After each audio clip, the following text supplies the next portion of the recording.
these sensory modalities for thinking. Usually we're moving quickly from one to another and back as our experience changes.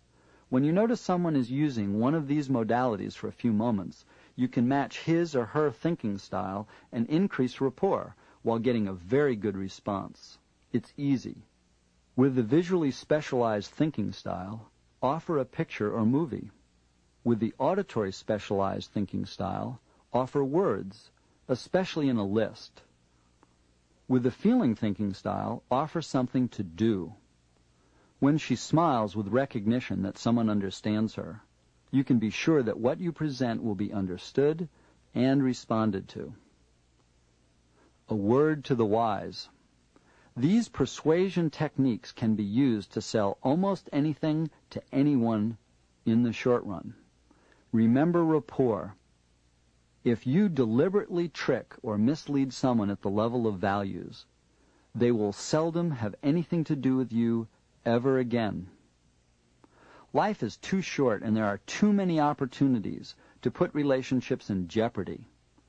Tom Hopkins points out that in many ways our work is a numbers game, getting to see enough people that we will make the sales, the contacts, the accomplishments we desire.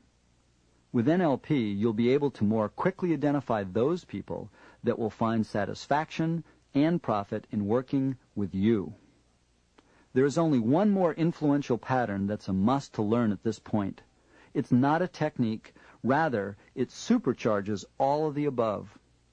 It comes under many names: excitement, enthusiasm, charisma, personal power. In NLP, we call it personal congruence. To have such rapport with oneself that what you speak is an action from within yourself that attracts and influences others even before a single word is spoken. When it comes to ourselves, some of us have more experience at breaking rapport than building it. Think of just a few of the times when you've ignored what you intuitively knew was right for you. Times you didn't do something that you valued highly. When you've done that in the past, how well did things turn out? Not well, usually. Have you ever felt out of rapport with yourself, where one aspect of you wanted one thing and another part of you wanted something else? When this happens, what do? Many people ignore or suppress one of the parts so that they can get going. While disciplining ourselves is a powerful skill for personal evolution, ignoring or overriding parts of ourselves is something different. When you've suppressed a part of yourself, doesn't that part frequently return, maybe even stronger? There's a lot of energy behind some aspect of yourself that will return time after time, no matter how much you try to suppress it. Imagine for a moment what it could be like to have all that energy that's responsible for such a part of you being your ally rather than an adversary. The allies on the inside are just as important as those on the outside. The first step in getting back into relationship with yourself is to know when you're out. Let's take a few moments to learn a simple way to do this. Remember that if you're driving in your car right now, you'll want to do this exercise again later to get all the benefits from it. Here's the exercise. Think of a memory of being out of rapport with yourself. You were incongruent. Pick a time when you were strongly conflicted and were not all systems go.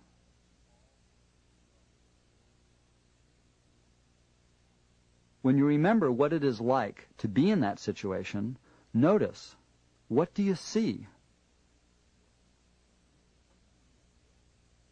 Who is there?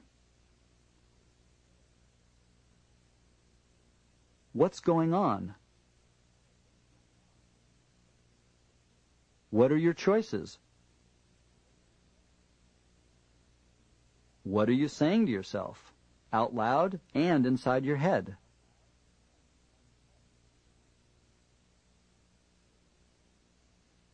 What is the other person saying and doing? Now notice how you feel. Literally scan your body with your awareness and notice that there is some way you know that you are not in complete agreement with yourself.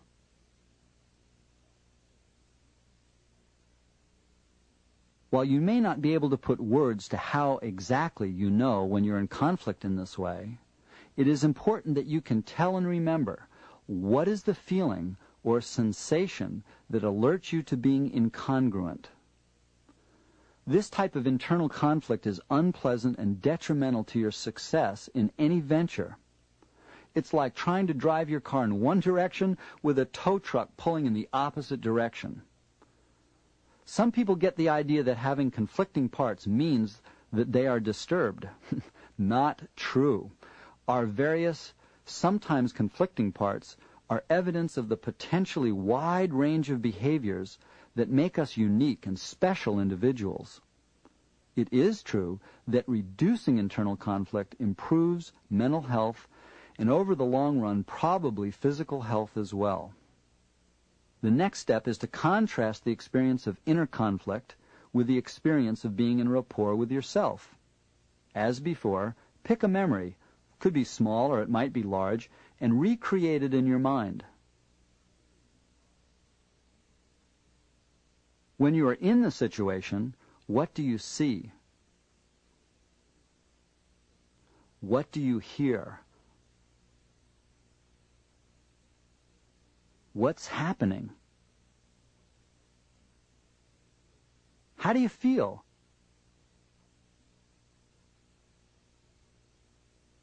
Again, remember the feeling that serves as a signal to you that you are all systems go, the pedal to the metal. Another simple question. Is the feeling you have when you're not in rapport with yourself the same, or is it different than when you are in rapport? They are different, of course. Just remember this difference, and you have a great tool to improve your success and your happiness. Once you can tell when you are in rapport with yourself, what do you do about the times when you are not? Many communication and self-help programs talk about breaking through and overcoming your own resistance. When there is a part of you that is resisting, what usually happens when you try to break through it? Doesn't it just resist even more? Similarly, doesn't it make sense that if you're in conflict with a friend or business associate and they break through your objections, do you feel good about it? Not likely. What is a better approach to dealing with inner conflict? Even when there is no inner conflict, how do you go about building the strongest relationship possible with the most important person in your life, you? The sequence that I'm about to teach you will be familiar. It's the same one we just went through for use with others. To strengthen the relationship with yourself, use the same steps you'd use with someone else. What's the first step in building strong relationships? Set a goal. What goals do you have for the relationship with yourself? The easiest way to think about this is in terms of your mission or purpose. Here, we're not talking about a particular situation. We're talking about your entire life. The way to begin having a great relationship with yourself is to be clear about what you're doing with your life. What words do you say to yourself that make you feel wholly on purpose? What does it feel like you're here to do?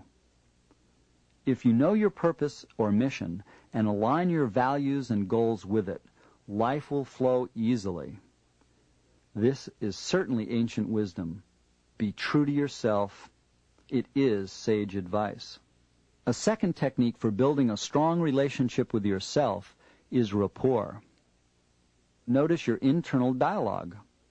When you talk to yourself, how does it sound? Do you ever talk to yourself in a voice that is disrespectful or even downright nasty? Have you ever done something that you were not pleased with and you said to yourself, "You stupid bleep"? How could you be so stupid? The fact of the matter is, with most people, if they were to say out loud to others the kinds of things they say to themselves on a regular basis, most wouldn't have any friends at all.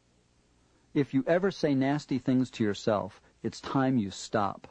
After all, it is your brain, and you can run it yourself any way you want.